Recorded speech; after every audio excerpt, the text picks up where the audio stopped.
Hello दोस्तों, नमस्ते, प्रणाम। मैं पूजा जौनपुरी आप सभी का स्वागत करती हूँ अपने चैनल पे। तो गाइस, आज मैं एक गीत लेके आई हूँ तीज व्रत के लिए।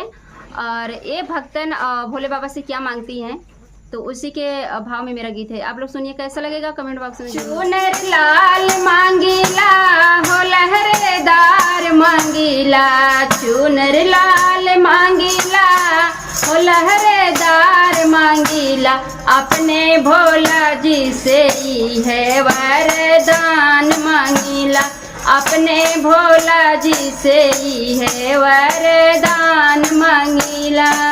सिंदूरा लाल मांगीला हो चटकार मांगीला, सिंदूरा लाल मांगीला हो चटकार मांगीला, अपने भोला जी से ही है वरदान मांगीला, अपने भोला जी से ही है वरदान मांगीला।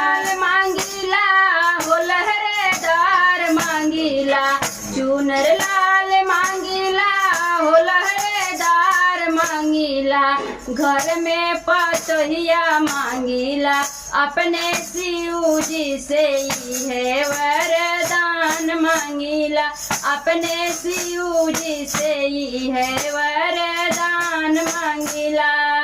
एगो बेटी मांगीला, एगो दमदा मांगीला, एगो बेटी मांगीला, एगो दमदा मांगीला, अंगना के शोभा नाती पोता मांगीला, अंगना के शोभा नाती पोता मांगीला।